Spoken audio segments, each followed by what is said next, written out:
نہایت ہی ادب و احترام سے صدر مدرس جامعہ حاضہ حضرت مولانا محمد نسیم الدین صاحب مفتاحی کو زحمت دینے جا رہا ہوں کہ حضرت صدر مدرس صاحب اس موقع پر اپنے زرین خیالات کا اظہار فرمائیں۔ بسم اللہ الرحمن الرحیم۔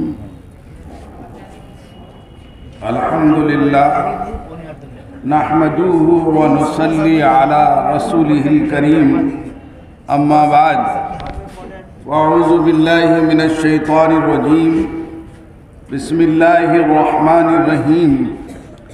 ان اللہ لا یغیر ما بقوم حتی یغیروا ما بانفسہم۔ دل سے نکلے گی نہ مر کر بھی وطن کی الفت، دل سے نکلے گی نہ مر کر بھی وطن کی الفت، میری مٹی سے بھی خوشبوئے وفا آئے گی۔ آج کے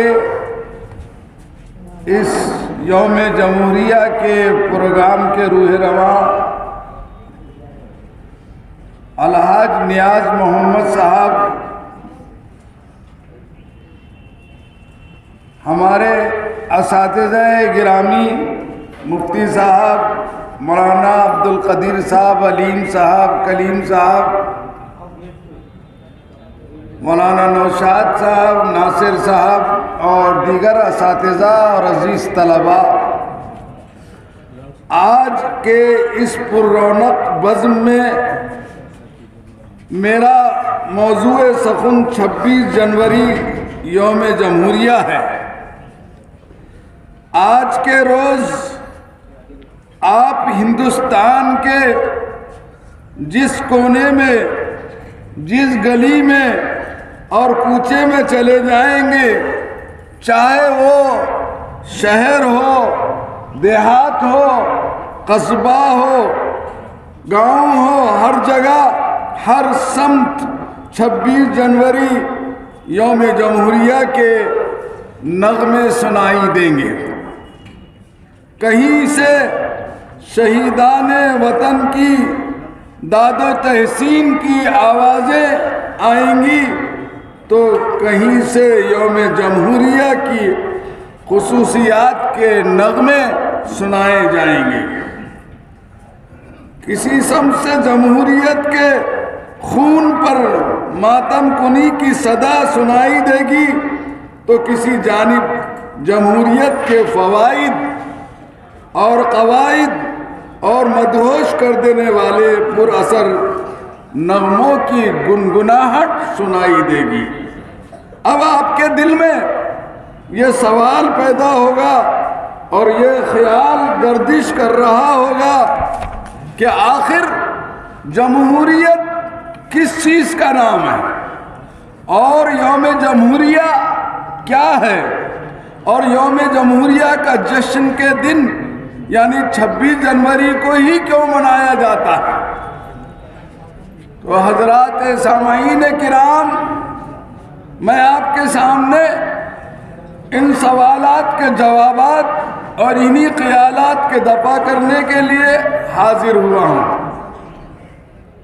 آج سے کچھ سالوں پہلے ہمارا پیارا ملک ہندوستان تن کے گورے اور من کے کالے یعنی انگریزوں کا غلام تھا۔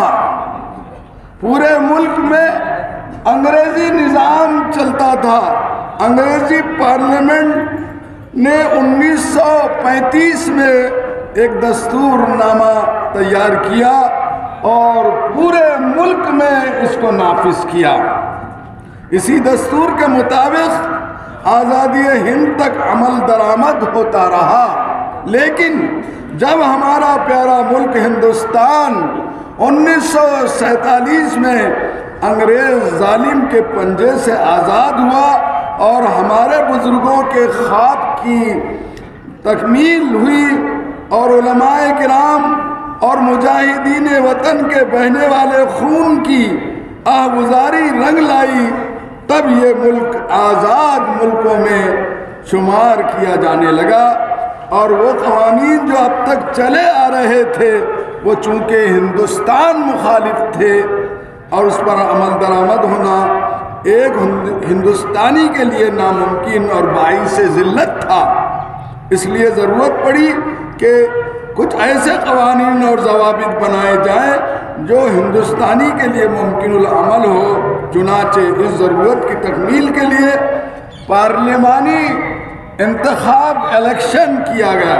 اس پارلیمانی انتخاب میں تقریباً پہلی مرتبہ 450 اراکین پارلیمنٹ منتخب ہوئے، جس میں 35 ممبران پارلیمنٹ مسلمان تھے۔ ان 450 اراکین نے آئین سازی اور وضع قوانین کے لیے 13 کمیٹیاں تشکیل دی۔ ان 13 کمیٹیوں نے اپنے مسودات تیار کرنے کے بعد ایک 7 رکنی کمیٹی تشکیل دی، جس کے صدر بھیم راؤ ڈاکٹر بابا صاحب امبیڈکر کو نامزد کیا گیا۔ امبیڈکر صاحب کی صدارت میں اس کمیٹی نے ان 13 کمیونٹیوں کے مسودات کا جائزہ لیا اور غور و خوض کے بعد ایک نیا مسودہ تیار کیا۔ 4 نومبر 1947 کو آئین بحث و نظر، ترمیم و تنسیخ، حذف و اضافے کے لیے اسمبلی میں پیش ہوا اور جنوری 1947 کو یہ مسودہ عام لوگوں کے لیے ہندوستان میں شائع کیا گیا اور پھر یہ مسودہ 26 جنوری 1949 کو قانون ساز اسمبلی پارلیمنٹ میں تمام لوگوں نے اس پر رضامندی کا اظہار کیا تو پیش کیا گیا۔ 1950 26 جنوری کو ایک مرتبہ پھر اجلاس منعقد ہوا، جو تقریباً تمام پارلیمنٹ نے اس دستور سے اطمینان حاصل کرتے ہوئے دستخط ثبت کیے۔ 26 جنوری 1950 کو اس دستور کا نفاذ کرتے ہوئے اعلان کر دیا گیا کہ یہی دستور چلے گا۔ ملک کے ہر باشندے کو اس کی پابندی کرنی ہوگی۔ اس کے تحت یہ ملک جمہوری ملک ہوگا۔ جمہوری ملک ہونے کا مطلب یہ ہے کہ اس کے ہر شہری اور باشندے کو بنیادی حقوق دیے جائیں گے۔ ہر شخص کو اپنے مذہب، اپنے رواج کے مطابق زندگی گزارنے کی مکمل آزادی ہوگی۔ اس ملک میں رہنے والے اور اس ملک میں رہنے، کھانے اور پینے کی مکمل آزادی ہے۔ اس ملک کے ہر باشندے کو ہر چیز میں برابری کا حق ہے۔ ہمارا پیارا ملک ہندوستان تمام دنیا کے جمہوری ملکوں میں جو ہے تو سب سے عظیم ہے۔ وہاں جمہوریت کے لیے یہ چاروں ستون اور ادارے مؤثر طور پر کام کر رہے ہیں، اور جہاں ایک ادارہ کمزور پڑتا ہے وہاں یہ ملک جو ہے کمزور ہوتا ہے۔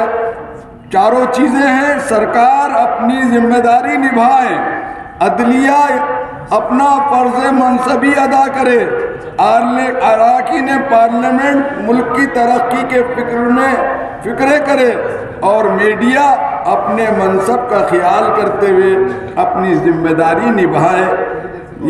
اور میڈیا عوام تک صحیح خبریں پہنچائے۔ اگر یہ چاروں ستون مضبوط ہیں اور اپنے فرائض انجام دے رہے ہیں تو سمجھے ملک کی جمہوریت محفوظ اور مضبوط ہے، ورنہ زوال اس کا مقدر بن چکا۔ میں انہی چند باتوں پر اپنی بات ختم کرتا ہوں اور اس شعر پر اپنی بات ختم کرتا ہوں۔ دعا کرتا ہوں کہ اللہ اس ملک میں جمہوریت کو باقی رکھے اور ہر شہری کے جان و مال اور عزت و آبرو کے حفاظت کے فیصلے فرمائے۔